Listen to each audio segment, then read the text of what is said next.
Salam sejahtera bagi kita sekalian.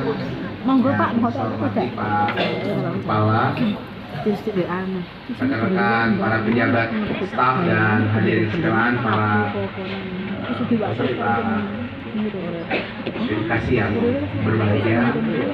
Terima kasih sudah mengundang saya untuk membuat penguatan. Kalau menurut saya Bapak Ibu semua udah tahu narkotika itu seperti apa, tapi perlu ada penguatan. Sekaligus juga ingin menjelaskan situasi perkembangan narkoba yang ada di Yogyakarta ini.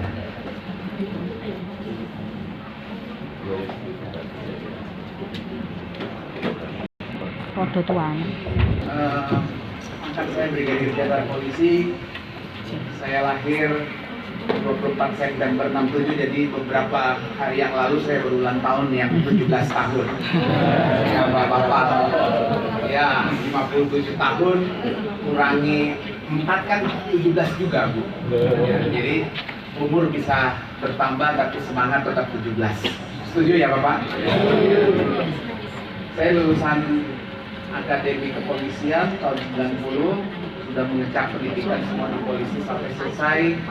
Dan riwayat jabatan saya, sebenarnya saya pernah dinas di Yogyakarta itu di 2013 dan 2016. Jadi Yogyakarta sebenarnya bukan daerah yang asing buat saya, karena saya pernah juga selama 3 tahun di situ. Pernah di Bali, pernah di pulang kampung, pernah di Sumut, dan pernah di pusat. Next. Bapak Ibu sekalian, saya hanya ingin sampaikan bahwa sebenarnya Yogyakarta itu lagi tidak baik-baik saja tentang narkoba.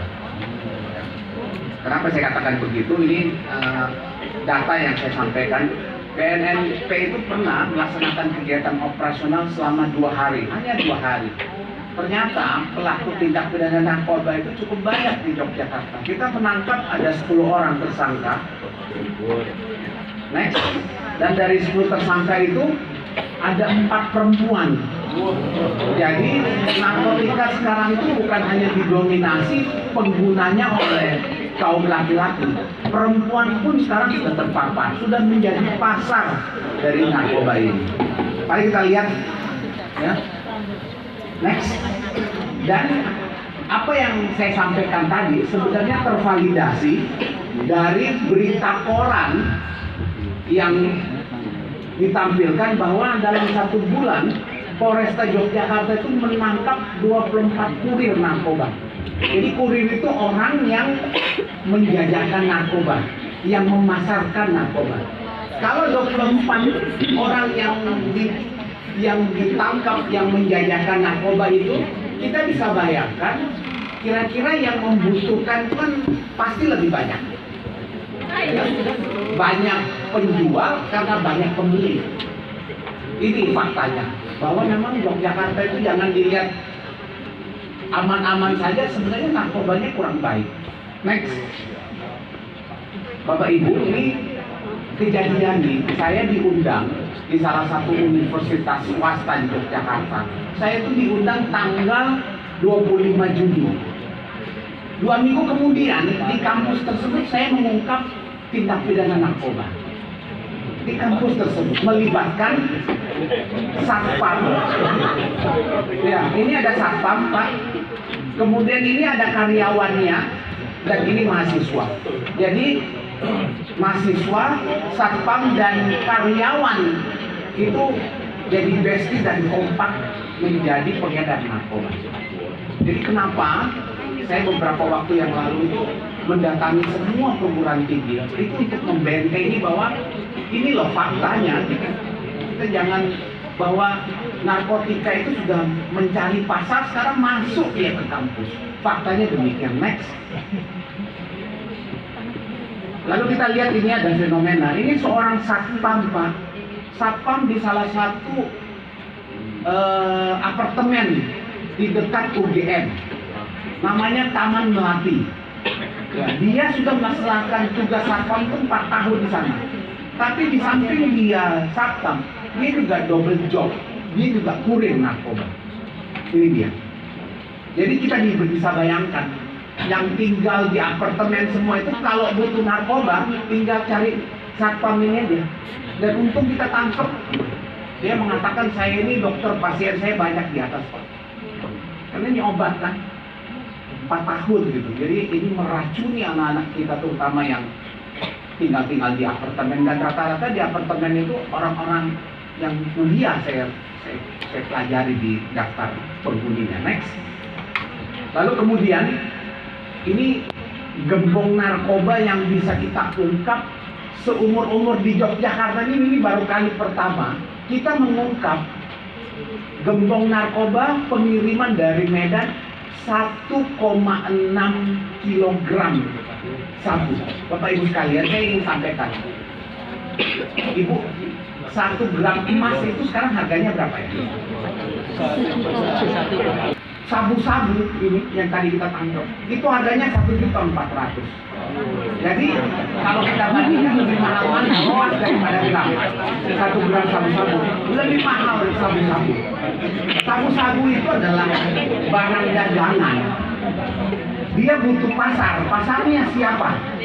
Pasarnya adalah anak-anak kita juga kalau kita tidak memiliki ketahanan diri.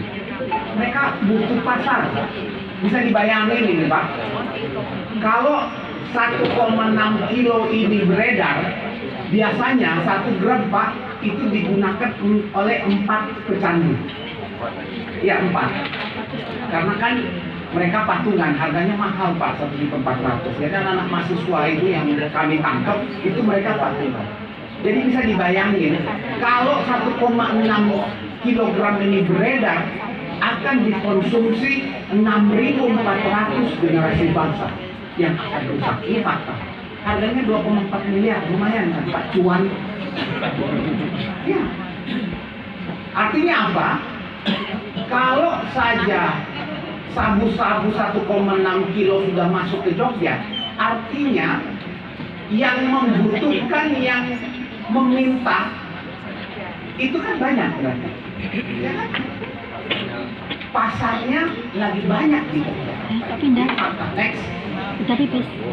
Bapak Ibu sekalian, secara umum orang yang menggunakan narkoba itu akan mendapat 2 efek. Yang pertama adalah menurunkan, itu tidak ada masalah Pak. Kenapa? Kalau sudah minum obatnya habis bisa sadar memiliki zat adiktif, ketergantungan. Ini yang anak-anak itu lupa.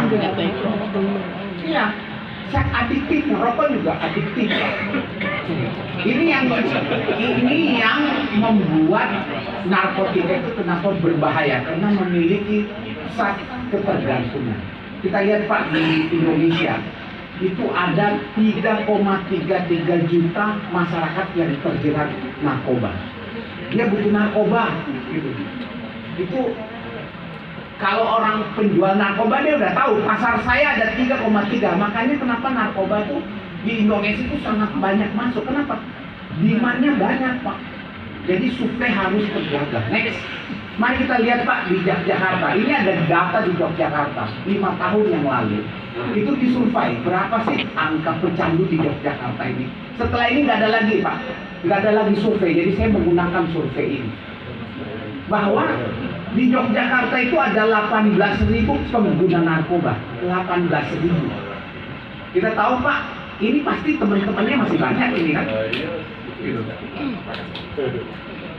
Dan Yogyakarta itu pada saat survei ini menempati urutan kelima terbesar pengguna narkoba di Indonesia.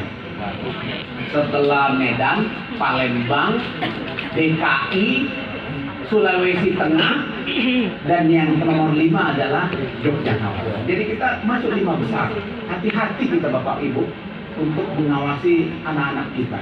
Next, mari kita lihat nih analoginya ya Pak. Kalau ada 18.000 pengguna narkoba di Yogyakarta, kalau saya bandar, ya, saya pasti harus menyiapkan minimal 4,5 kilogram sabu satu hari.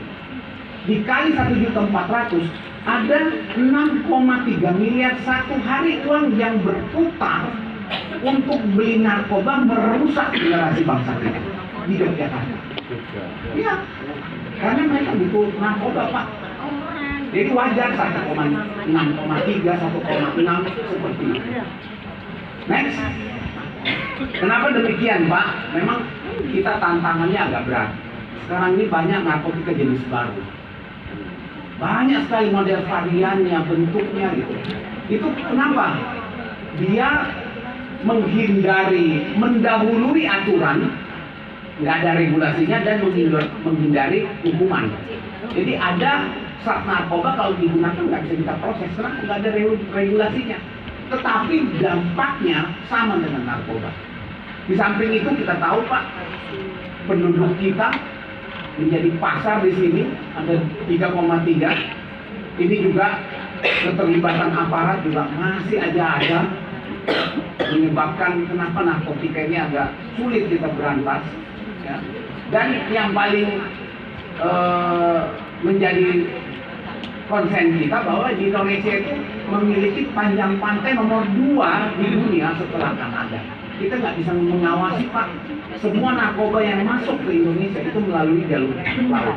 Nggak bisa kita angkatan laut, Bakamla, pol air itu untuk mengawasi itu pelabuhan itu sangat sulit, Pak. Makanya kenapa di tempat kita dibanjiri. Salah satu faktornya demikian. Next. Lalu bagaimana dengan Yogyakarta? Kenapa Yogyakarta jadi pasar? Ya, karena kita itu semua ada masyarakat di sini, dari Papua, dari mana, mereka akan berkumpul di sini. Pendidikan iya, ya, tempatnya banyak, ada 100 perguruan tinggi gitu. Tahu dia bandar itu ngerti kok. Banyak mahasiswa di sana yang tidak diawasi oleh orang tuanya. Setiap bulan juga dikasih duit. Enak tuh di Yogyakarta itu mahasiswa setiap bulan dikirimin duit oleh orang tuanya, tapi tidak diawasi. Itu juga potensi. Ya. Tujuan pariwisata sekarang Yogyakarta juga luar biasa. Penuh, bukan hari Minggu apa Sabtu aja. Mulai dari Senin tuh penuh orang berwisata di sini. Jadi salah satu faktor negatifnya tempat wisata itu ya itu tadi, orang yang pengguna narkoba kalau datang ke Jogja dia bawa narkoba. Kalau nggak ada nyari narkoba, itu salah satu dampak negatifnya. Dan kita ada bandara internasional. Sebenarnya, Pak, narkotika hanya jenis ganja aja yang ada di Indonesia. Semua jenis yang lain itu dari luar. Dari luar semuanya. Jadi ya kita juga harus hati-hati. Apakah memang negara kita mau dilemahkan oleh asing dengan dorong narkoba sebanyak-banyaknya, sehingga kita nanti menjadi generasi pil koplo kan, seperti itu. Next, ini dia, Pak, data yang di dunia itu ada 1.200 lebih narkotika jenis baru yang masuk ke Indonesia. Ada 94, 90 yang sudah ada aturannya, ada 4 bahan narkotika yang belum ada aturannya. Jadi kalau masih digunakan tidak ada masalah, nggak bisa diproses, tapi ketergantungannya berefek. Ya. Next, ini salah satu contoh tembakau gorila. Ini narkotika jenis baru, tapi ini sudah diatur dulu, belum ada. Nah, jadi tembakau yang diberikan zat narkotika kemudian digunakan. Ini lebih tren di Yogyakarta. Kenapa? Murah, Pak. 1 gramnya, 10 gram itu 350.000. Ya, jadi anak-anak tuh banyak menggunakan ini, tapi dampaknya juga nendang, sama dengan narkotika jenis yang lain. Next, ini ada jenis narkotika, namanya kraton. Mungkin ada yang pernah di Pontianak. Ini ada kraton, Pak. Tumbuhan di Pontianak, di Papua Sulawesi. Ini penggunaannya sama dengan narkoba, tapi belum ada regulasinya. Jadi kalau Bapak Ibu mau coba narkoba, silakan pesan ini. Ya, nggak bisa diproses. Tapi di tempat rehabilitasi ada sudah puluhan orang kecanduan itu. Jadi kita berharap mudah-mudahan cepat ada regulasinya. Kalau enggak, next. Kalau dia di bagian mari kita lihat Bapak Ibu, karena Bapak Ibu di sini pendidikan, kita perlu tahu pola penyebaran narkoba itu seperti apa. Hasil survei mengatakan Orang pertama kali menggunakan narkoba itu jenis ganja. Kenapa? Karena memang ganja ada di Indonesia dan mudah tumbuh. Next. Lalu dari mana dia mendapatkan narkoba? Itu 84% itu dari teman dan pacar. Jadi lagi-lagi kita ini orang tua, perhatikan betul teman-teman anak kita, circle-nya mereka. Karena memang narkoba itu diperkenalkan oleh pacar atau temannya. Next. Semua ingin rasa coba-coba. Jadi orang marketingnya mereka coba dulu. Semuanya hanya ingin coba-coba. Anak-anak Gen Z itu pengen tahu gitu. Next. Dan diberikan secara gratis. Coba 8,3% gratis. Coba dulu, pakai dulu, gratis. Tapi kalau sudah kecanduan, anak-anak itu akan cari bandar. Itu fakta. Next. Di mana dia melakukan? Rata-rata 44% itu digunakan di rumah, kamar, kontrakan, asrama. Kita tahu kan di Yogyakarta banyak kos-kosan, Pak. Belum lagi ibu kos-kosnya tidak ngawasin. Jadilah tempat penggunaan narkoba seperti ini. Bapak Ibu sekalian, saya mau sampaikan beberapa waktu yang lalu BNN itu mengungkap pengiriman narkoba ke salah satu asrama mahasiswa di Yogyakarta, 1 kilo. Ya, setelah kita cek urin semua pengguna asramanya, itu semua positif ganja. Jadi bisa dibayangin, Pak, memang kan coba dulu gratis. Kalau sudah kecanduan, kamu akan cari saya untuk beli. Next. Modus operandinya, kenapa banyak yang masuk di sini? Ini cara mereka memasukkan narkoba di Indonesia. Next. Ini menggunakan balon, Pak. Balon ini diisi sabu kokain, lalu ditelan, Pak. Ditelan di usus. Nanti kalau sudah nyampe di Indonesia, dikasih obat pencahar keluar melalui kotoran. Inilah yang beredar. Kalau ini dililitkan di tubuhnya, ini biasa, ini konvensional. Lanjut, mereka masukkan dalam lilin, lanjut, melalui sampo, melalui pakaian dalam, lanjut, Kemarin ada dalam salak. melalui Salak. lapisan di koper, Bentuknya salak. Isinya. mainan anak-anak, bola di dalamnya bola cair, dalamnya sabun, lanjut, kemasan Cina, teh, kemudian itu kotak-kotak plastik itu juga dimasukkan di situ. Happy water. Namanya jadi buruk. Ini juga narkotika jenis baru. Pengedar. Namanya happy water. Happy water ini ditetesin di rokok elektrik. Vape, namanya liquid. Cairannya itu namanya liquid. Itu ditetesin. Harganya ini 1.600.000 satu botol, itu untuk meneteskan 1.000 tetes. Ya, nah kita tahu Ibu, anak-anak menggunakan rokok elektrik sudah jadi pajangan mereka kan, aksesoris, digantung di mana-mana saja. Itu terindikasi ada cairan narkobanya. Hati-hati. Next. Masukkan lewat perahu. Lanjut. Ini jenis narkotika jenis baru. Saya hanya tahu kratom, yang lain saya nggak ngerti, Pak. Karena begitu pesatnya perkembangan ilmu pengetahuan, sehingga mereka merekayasa sedemikian rupa supaya tidak terjerat oleh hukum. Next. Ini apa ini? Video ya. Mari kita lihat video di Kanada atau di mana ini? Mari kita lihat sebentar aja.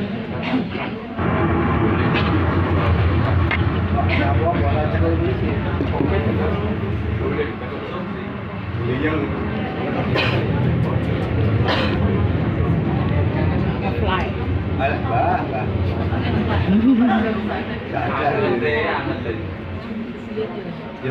Ini namanya kota zombie.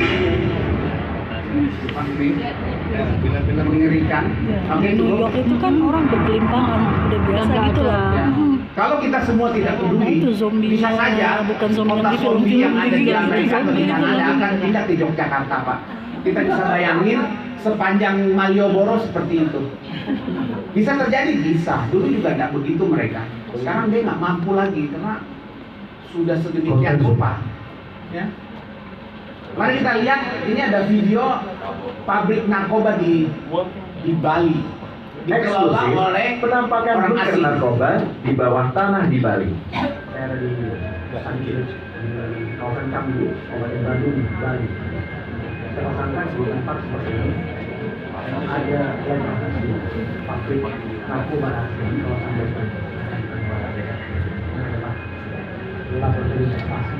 Mereka punya laboratorium sangat canggih, Pak, karena memang orang dari luar yang kelola. Sudah 4 tahun di Bali.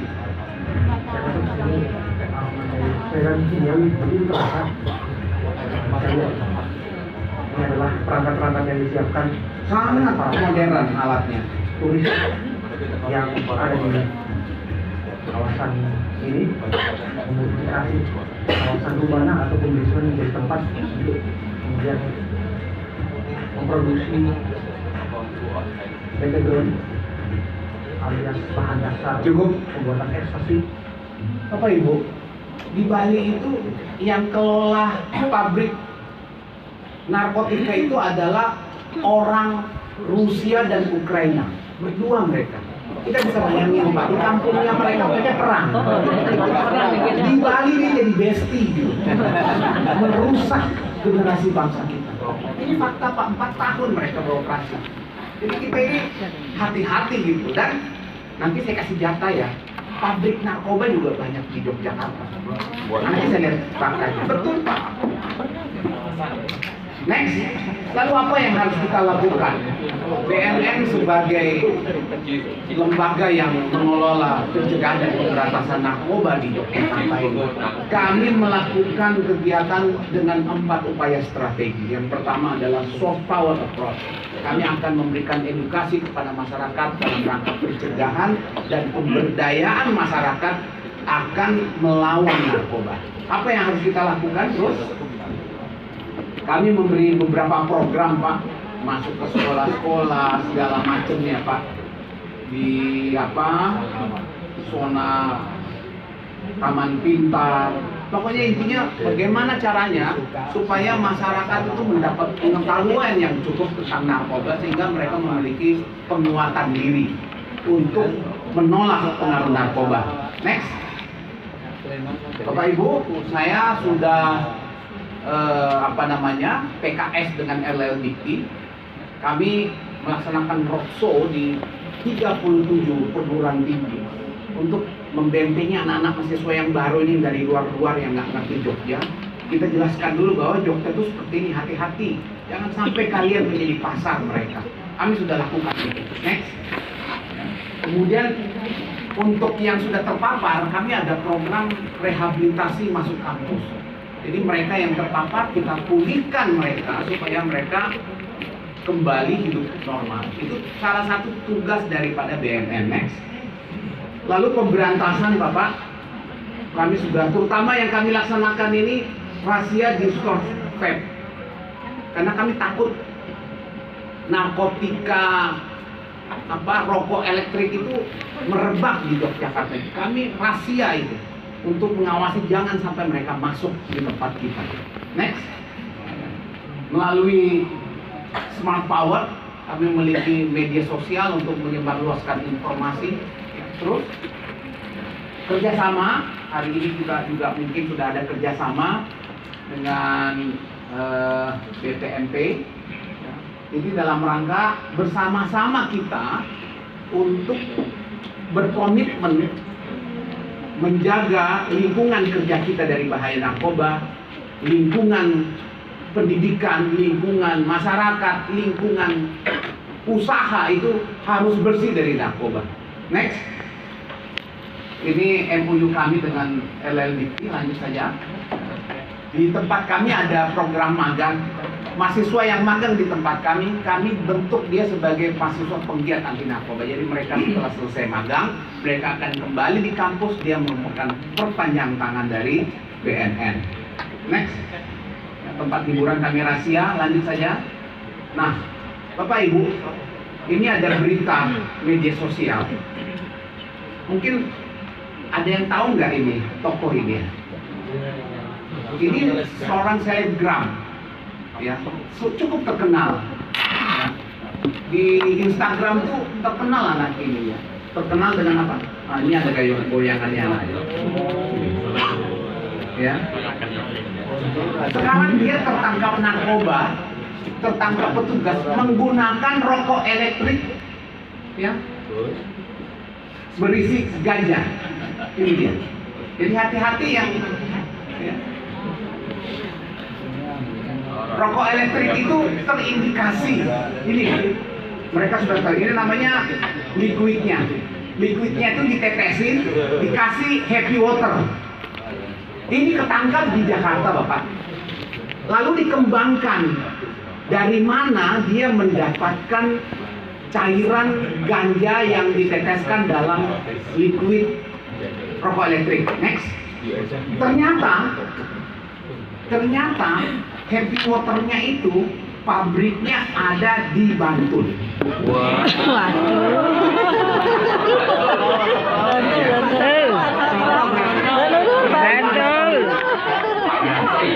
Jadi sebenarnya hati-hati. Kita juga banyak pabrik. Di samping happy water juga ada keripik ganja. Ya, keripik pisang ganja. Aduh, aku baru beli pisang. Orang. Tapi pisangnya 20.000, ganjanya 200.000. Gak mungkin. Kan nggak sampai 2 bulan. Jadi hati-hati, Jogja itu juga sudah ada pabriknya. Jadi barang itu semakin mendekat dengan kita, bukan dari jauh. Dekat dia. Next, ada yang tahu nggak ini? Ini seorang selebritis aktor. Dia kecanduan. Ini narasinya begini, pesannya. Suaminya ini kecanduan. 3 kali ketangkap pertama dimasukkan ke rehabilitasi, keluar masih kecanduan, ketangkap lagi. Tangkap lagi, rehabilitasi, keluar kecanduan lagi. Jadi memang rehabilitasi itu tidak juga menjamin anak-anak pecandu itu akan kembali normal. Jadi lebih baik mencegah begitu. Ketangkep lagi, sekarang diproses. Jadi apa? Orang yang kalau kecanduan, coba kita lihat ya, nih. Dia diberikan pilihan. Apakah kamu memilih sabu-sabu atau kamu memilih bidadari? Ya, ternyata dia memilih sabu-sabu. Dan suami istri ini sekarang pisah, betul tidak? Coba ya, kalau saya Anif Fairan yang tidak menggunakan narkoba, diberikan pilihan sabu-sabu atau bidadari, kira-kira saya pilih mana?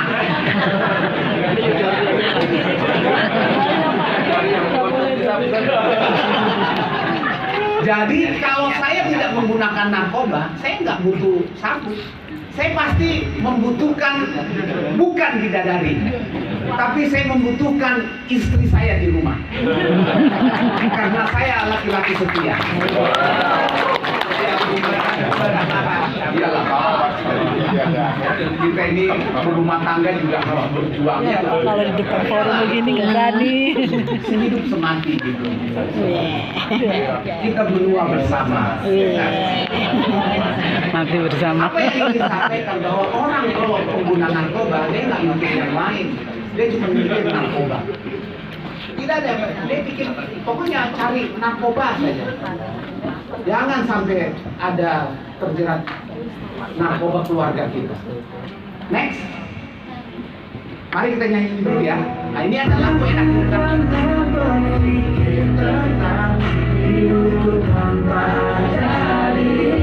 Pernah dengar nggak lagu ini? Apakah lebih indah dari yang ku cari sampai kini?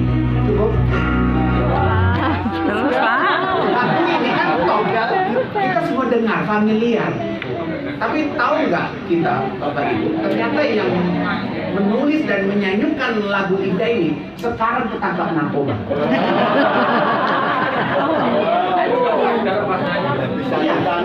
Artinya apa?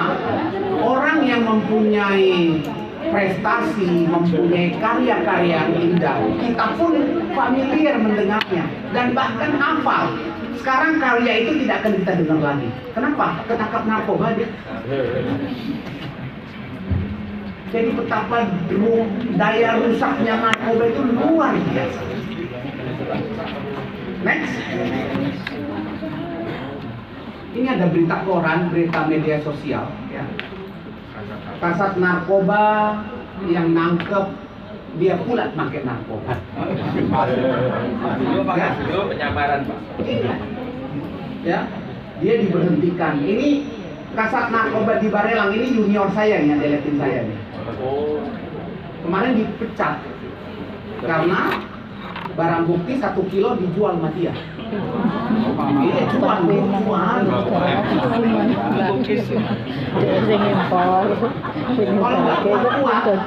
Kalau kita nggak kuat, Istrinya susah itu berarti. nggak kuat.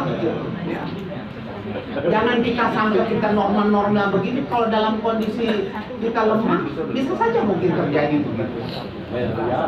Ini seorang 5 polisi di Semarang terpapar juga narkoba. Jadi siapapun bisa terpapar. Apalagi selalu memberikan ceramah, hei warga, mari kita bersihkan tempat kita dari bahaya narkoba. Kita wujudkan desa bersih narkoba. Malamnya dia jadi kurir. Ini Pak, artinya apa? Itu fakta. Lurah pun yang sebenarnya yang tahu aturan, tapi juga terpapar. Apakah itu tidak akan terpapar kepada kita? Boleh saja kalau kita tidak memiliki pemahaman yang kuat terhadap masalah narkoba. Next. Nah, ini salah satu kasus nih, mahasiswa mau. Ini mahasiswa baru kan baru. Malam minggu diajak temennya karaoke. Di karaoke diberikan narkoba jenis ekstasi. Tutup karaoke-nya, dia pulang bawa mobil di depan pasar, menabrak ibu-ibu yang mau ke pasar, meninggal dunia. Setelah dicekulin positif narkoba. Ini baru nih Pak, 4 Agustus kasusnya sudah dilimpahkan. Coba Pak, orang yang tidak normal itu mukanya enggak sama sekali sedih atau apa. Ini setelah dia menangkap nih, dia nabrak, posisinya seperti ini. Kan kasihan. Betapa bahayanya orang menggunakan narkoba. Next. Terakhir Bapak Ibu, kita tahu sekarang generasi Z, Gen Z gitu. Ini ada fenomena namanya dark syndrome. Ini menggambarkan situasi sekarang. Ada sindrom bebek. Ini apa sindrom bebek? Anak-anak sekarang itu selalu ingin memperlihatkan yang indah-indah saja, sempurna saja, ya, di atas sempurna. Tapi sebenarnya di balik kesempurnaan anak-anak kita itu ada kondisi yang rumit juga sebenarnya. Banyak masalah mereka. Ya. Jadi di depan cantik, tapi di dalam itu banyak masalah. Kenapa demikian? Faktor media sosial. Ya, media sosial, Instagram, lihat temennya, pengen sempurna, mau keren. Yang kedua, ekspektasi yang sangat tinggi, terlalu tinggi. Yang ketiga adalah multitasking. Jadi kalau mereka bisa menggapai semua tidak ada masalah. Tapi kalau mereka tidak bisa menggapai itu, mereka akan drop, mereka akan stres. Dan ketika dia stres, bisa saja narkoba menjadi pelarian. Atau misalnya fenomena bunuh diri. Ya. Jadi Bapak Ibu, kita tuh tidak boleh pura-pura bahagia. Kalau susah, katakan aja susah. Dan kita yang ada di sekitar ini harus membuka diri, membuka hati untuk menerima ya curhatan dari anak-anak kita, curhatan dari teman kita. Harus, supaya dia tidak dipendam sendiri. itu harus demikian gitu. Kita Silakan mau curhat. miris Mak, misalnya mendengar berita koran seorang dokter bunuh diri di Semarang, anestesi pas suntik sendiri dirinya sampai meninggal. Beberapa waktu yang lalu bunuh diri. Ya, kan? Itu kenapa? Karena kita tidak ada penyalurannya, nggak ada yang mau mendengar. Jadi mulai sekarang kita ini orang tua harus membuka diri komunikasi dengan anak-anak kita, komunikasi dengan teman-teman kita, dan kita harus menjadi rumah untuk mereka. Dengarkan, mungkin mereka sudah curhat, paling tidak kita memberikan solusi kepada dia atau meringankan beban dia, dan jangan sampai narkoba menjadi pelarian mereka. Saya rasa itu dari saya. Lanjut, terima kasih. Saya akhiri. Wassalamualaikum warahmatullahi wabarakatuh.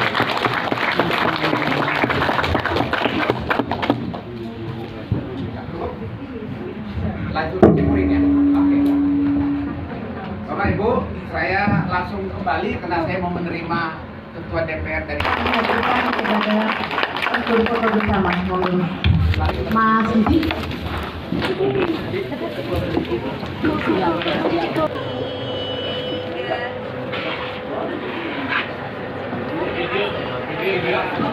apa? BPMP